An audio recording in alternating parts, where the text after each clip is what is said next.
All right, guys, for all these years, people have been asking, this is the video that we're finally doing, 15 crops that are the best sellers in the market garden. Okay, so these are crops that I've based on almost 20 years of experience here at the Gratuite and at FQT farms. We're breaking down all these crops from 15 to 1. And so number 1 is the crop that I sell the most at farmers market on both farms. Number 2, number 3, number 4. But what we're trying to do in this video also is explaining why this crop is there. The metric that I'm using to determine these crops is how popular that crop is. You know, popularity drives sales, so that's a first metric, really easy to understand, but really important. Number 2 is seasonality. How long can I grow that crop? Or how can I grow it early enough or late enough in specialty moments? So that's number 2. Number 3 is quick turnovers. Because you can grow with quick turnovers, we can grow a lot of these crops. That factors in big time. And number 4 is customer loyalties. That's the least important of the 4, but it's still there. Some of these crops we would grow because people love them and they're people's pleaser and they fill in the booth at farmers market. Okay, so that's the metric. If you want to learn more about all these crops, you can check out 8 most profitable field crops. This is an online course that we teach at the Market Gardener Institute. You'll have all of these crops with the different crop itineraries from seed to harvest. All the details are there.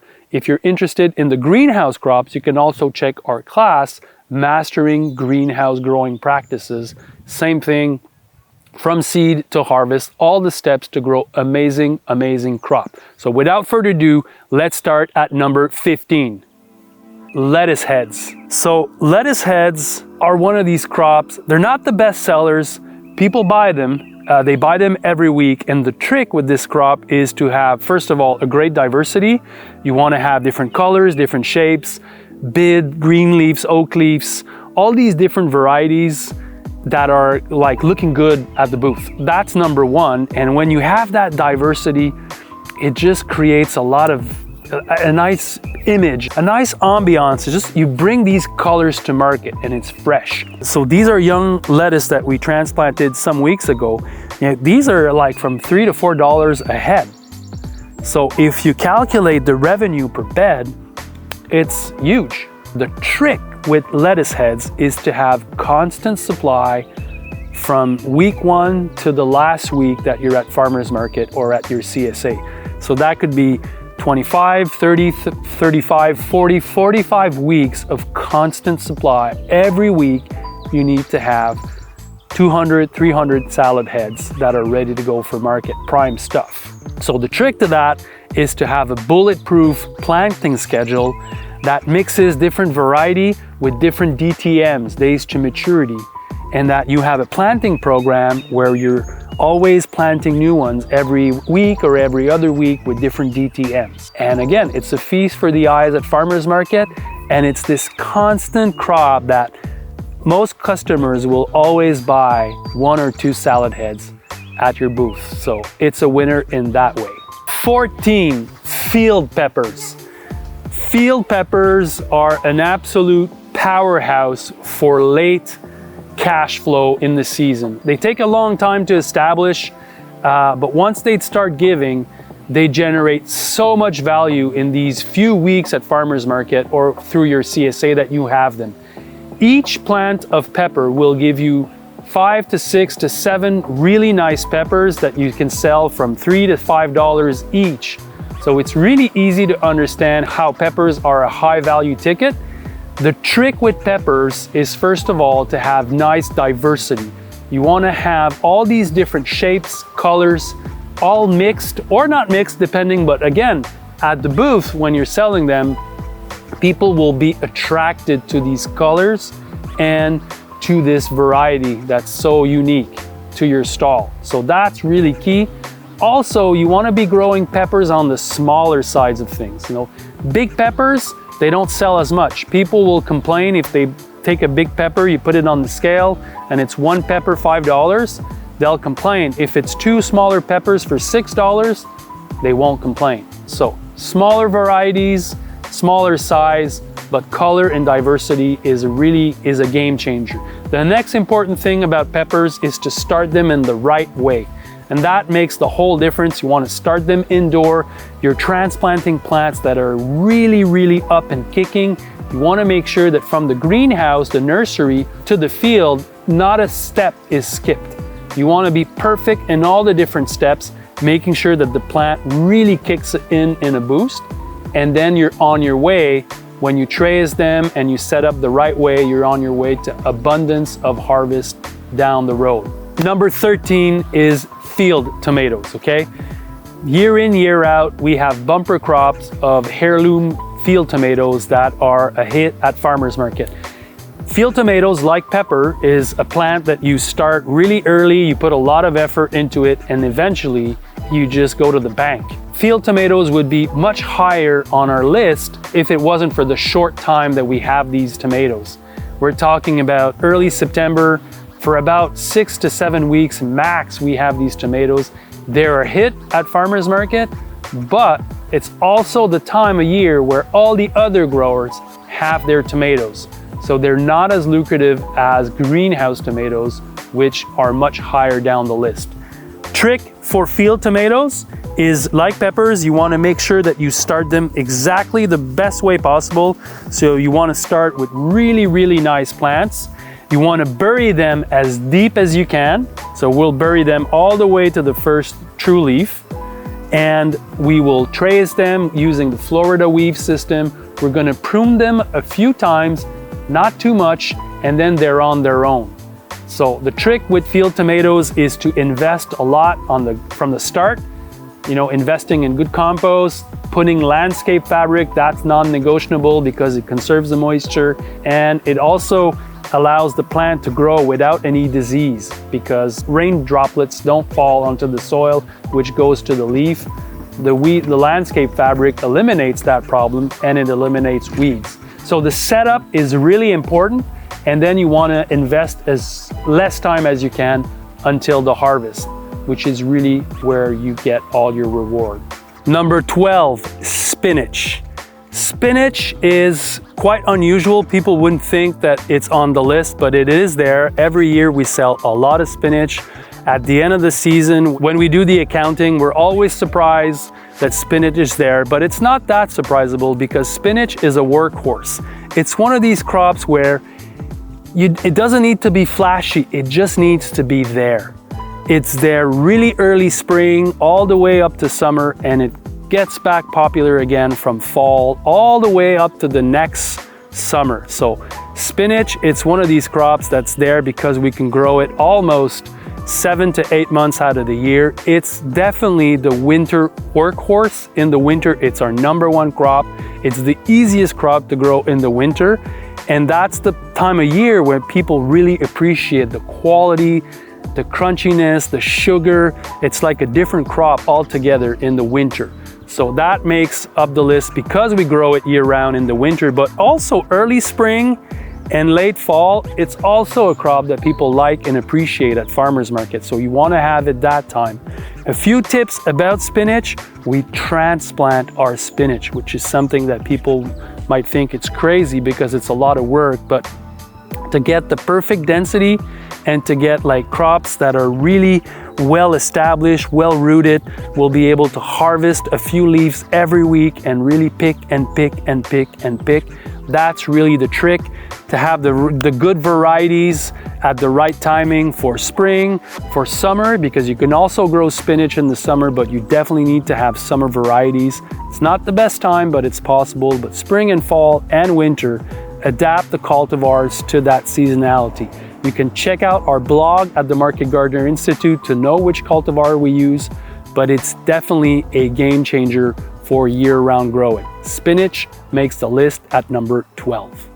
Number 11 is beets, fresh beets that we call the sleepy hit, because it quietly moves volumes week after week after week until at the end of the year, we do the accounting and we realize that it's always right up there in our best sellers. We sell them with their tops bunched, different colors, different cultivars.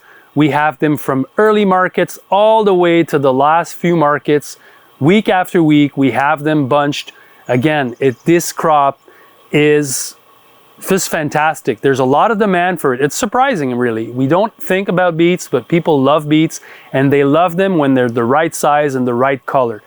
One of the tricks to always get super good fresh beets is to transplant them. This is how we get these perfect densities, is we will grow them in cells and we will transplant them. It's a lot of work, but that guarantees you to have this perfect density, evenly spread so that we don't get too many diseases on the leaves. There's a few tricks also about how to make sure that you don't get cercosporose on the leaves. But once you've managed to deal with that, and then you have a really good planting program, man, beets, they make a lot of money in the market garden, and it makes the list at number 11. With the soil. Number 10. Radishes. Radishes, radishes, radishes. It might be surprising for some people to see that radishes make the top 10 list, but early spring, really, it's one of these crops that you can't grow enough of because people are desperate for fresh food, and radishes comes in early. It's this crop that grows in less than 30 days, about 20 days, 25 days, and then you bring these fresh radishes, different size, different colors, all bunched together, and you can get a really good premium price for a nice little bunch of radishes, especially my favorite cultivar, which is the French one. These are always a hit at farmers market.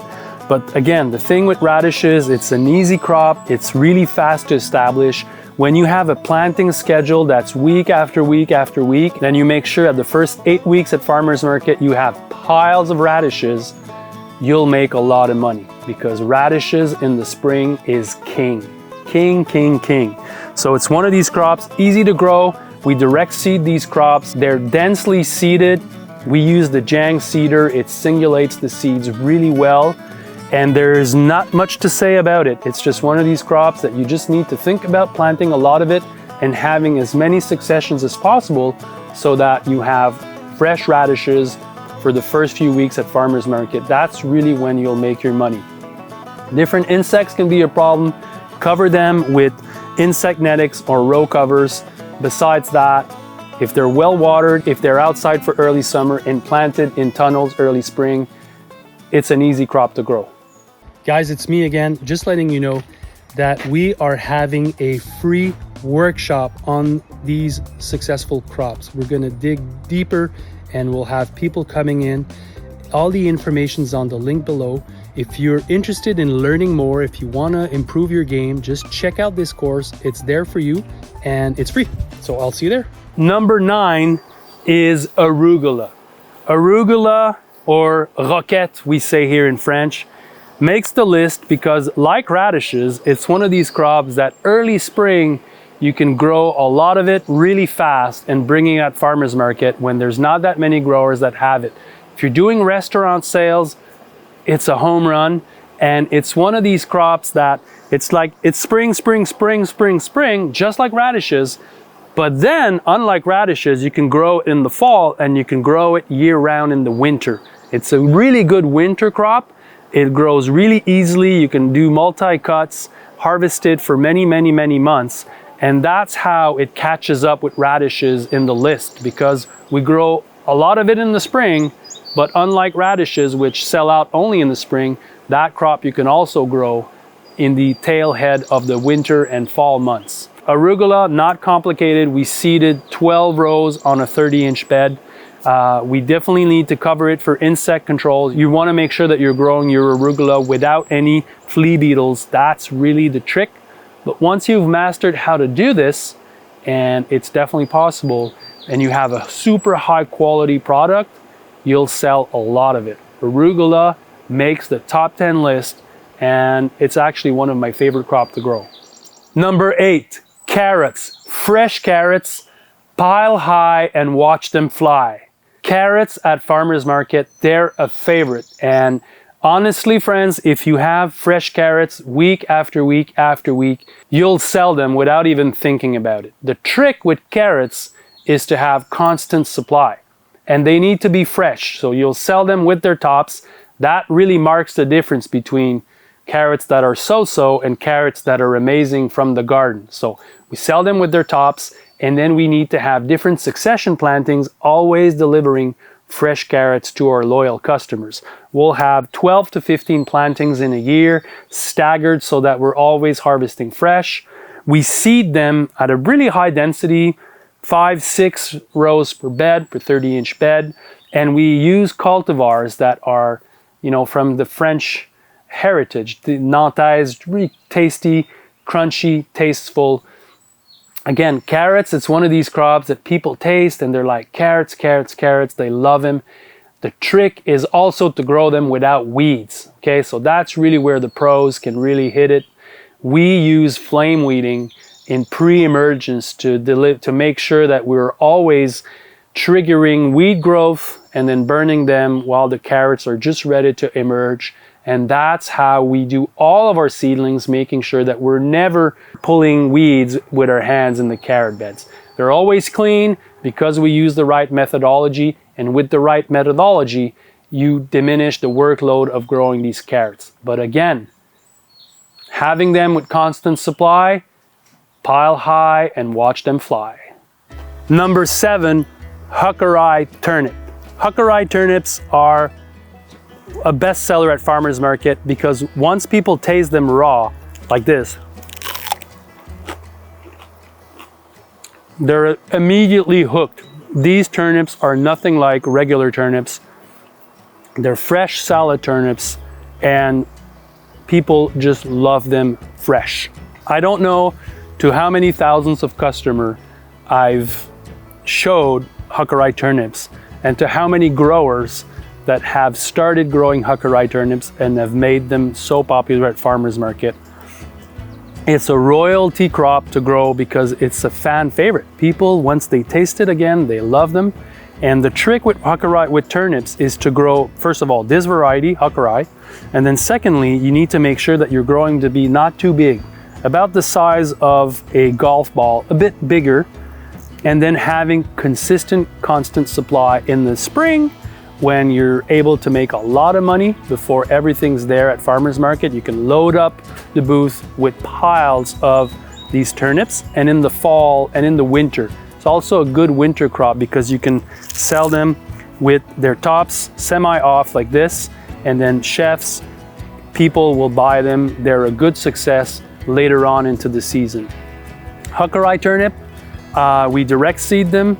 They're densely seeded. The trick is to protect them again from flea beetle, make sure that they're well watered, make sure that they're not too big, not too small. And once you've mastered the different techniques to avoid pests, these crops, they're reliable, quick to grow, quick turnover, and they're a big part of our success at the farm because, again, we're the only ones selling these. You can't find them at supermarkets, you can't find them in the stores. People will drive, make a detour to our booths, to our kiosk, because they're hooked on the beautiful taste of these amazing turnips.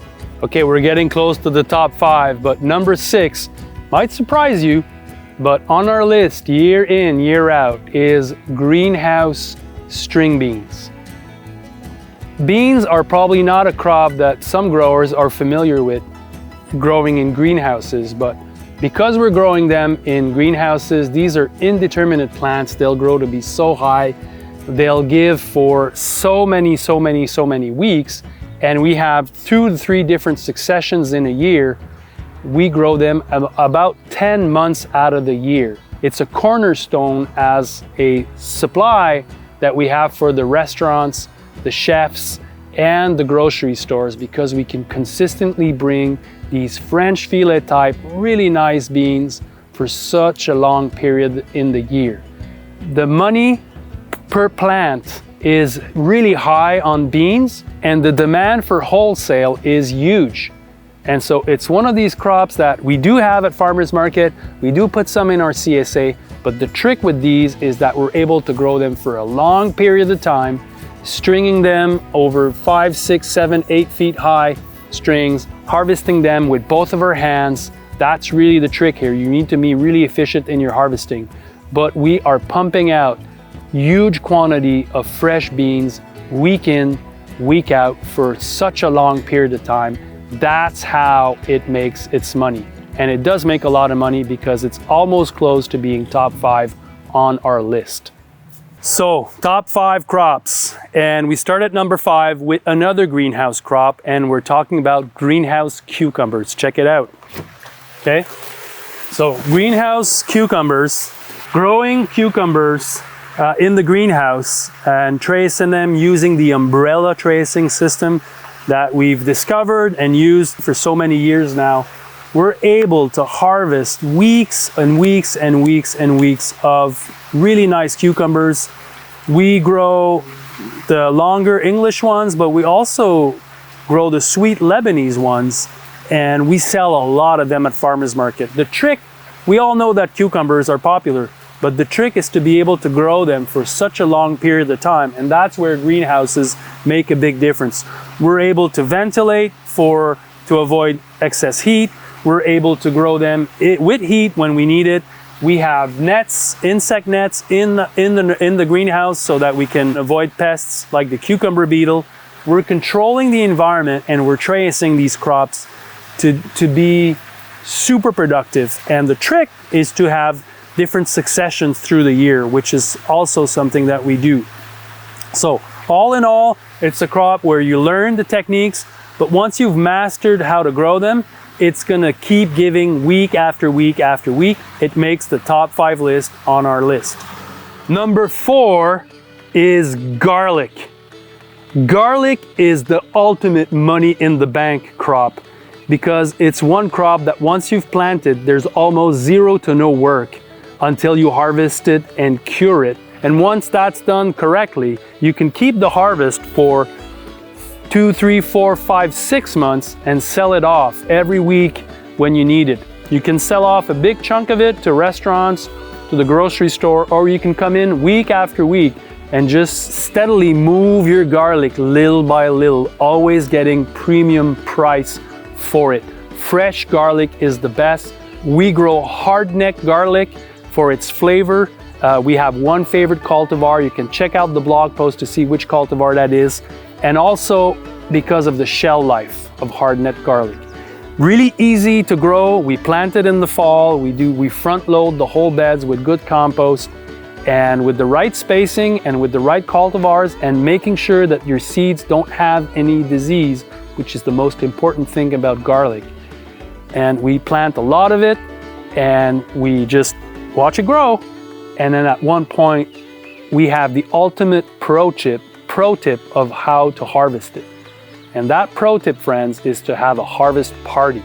We have a party every year when it's time to harvest the garlic, and we bring a lot of people to the farm. We have music, we have good time, but all these hands are picking the garlic, cutting the leaves, curing it, making it ready for how we're going to cure it for the long run. And I almost forgot, there's a second harvest to it, which is the scape, which is somewhat of a gourmet item that we bring at farmers market early spring when our booths need that diversity. The scapes are there, they're beautiful, they're colorful, they're wicked, they attract the eye and they attract the curious. So it's another part of how this crop generates so much income year in, year out in the market garden. Number 3, making the top 3 list. I'm wondering if you guys guessed what 1, 2, and 3 are at this point. But number 3 is a bestseller every week that we have them at farmers market, and it's cherry tomatoes. Cherry tomatoes, having a diverse array of different cherry tomatoes, brown, greenish, yellow, obviously red, but all this diversity, these colors, they just attract the eye. And for some reason, people buy cherry tomatoes and they don't look at the price. I don't understand why, but they'll just rack them up and they'll put their $20 and they don't mind because they think it's beautiful and it's tasteful. And I guess they know how to make salads with them.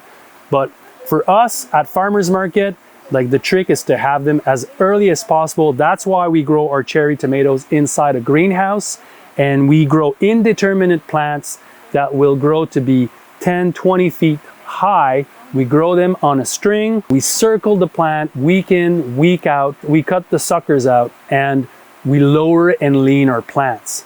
So these are undeterminate tomato plants, and we use different varieties, again, that are made for greenhouse growing and that offer superior quality of taste.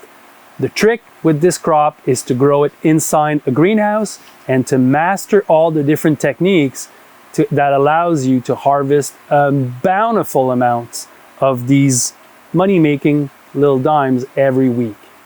Number 2 on the list, mesclun, salad mix, which is nothing else than having all these different sweet variety of lettuce heads when they're bite-sized small. You want to have leaves that are the size of the palm of your hand, different shape, different color, all mixed together, put into a bubbler, mixing it, bagging them, and selling them wholesale, semi-wholesale, selling them at farmers market, selling them at your CSA. Salad mix is how I've made, I don't want to say my fortune because that's not true, but I've made my name. We were the first one to bring salad mix, fresh salad mix, twice a week at our local grocery store, and for 20 years people have known us for this quality of the salad mix that we bring, and for the fact that they take the mix pre-washed and put them in their bowl and it's ready to go. It's always fresh, it's always beautiful, it's always amazing. Over the course of my farming career, I've tried all the different styles of growing salad mix, and now I can honestly say the best way to do it is to transplant these heads of Salanovas and other cultivars that are the same. These have been hybridized to always grow small leaves, and so you can cut them once, cut them twice, cut them 3 times from a transplant, and you have perfect density on the bed. You'll want to use landscape fabric because you want to make sure that there's no soil in the mix, there's no rocks, and because you don't need to weed them, you don't need to cultivate. You only need a good harvesting knife and a good bubbler or a good system to make sure that it's perfectly clean. You bag them, keep the air in the bag. That's the way to do it. There's a process, there's an optimal way to wash and dry and clean salad mix. Once you've nailed that, it's repeat business. You can really make a good killing growing salad mix. Perhaps they'll call you the salad king or salad queen of where you are. Number 1 on our list. That's the crop that year in, year out, when you look at the bottom line of the sales on the farm, the crop that's sold the most of is always the same, and it's greenhouse slicer tomatoes. Big, juicy tomatoes that we sell at farmers market and that we sell at different restaurants, but we have them really early in the spring. 1st of June, we have tomatoes on our booth, and we have a lot of them. They're not like field tomatoes. These tomatoes, there's a lot of energy, there's a lot of technique and effort that goes into growing them. These are all cultivars that are heirloom type. They look like heirloom, they taste great, but they're indeterminate plants that we grow inside a greenhouse that we heat, we cool, we ventilate, and we grow them on 2 heads. We lower and lean them just like we do with the cherry tomatoes, and every week we'll circle the plant around the string, then we'll lower and lean them, and we'll harvest them over many months. It's a lot of work to grow tomatoes like this, but if you're in the market gardening business and you want to make money in farming, this crop you need to master, you need to learn how to do it, because if you're the first at market with these kind of tomatoes, you'll make a killing just like we do and just like we've been doing for all these years. Also, if you want to keep learning about these crops and how we grow them, I'm inviting you to a free workshop online. All the information is on the link below. Make sure to register. You also get a discount on some of our classes at the Market Gardener Institute, namely 8 most profitable field crop. Check it out. Learning is power. Learning how to do this is how we're able to make a good, smart living farming ecologically on small acreage with hand tools. It's all there, friends. It's all there for you to learn. I'm all here to share what I know to help you on your farming journey. This is it for this week. I hope you enjoyed this. I sure did. I'll see you next time. JM out.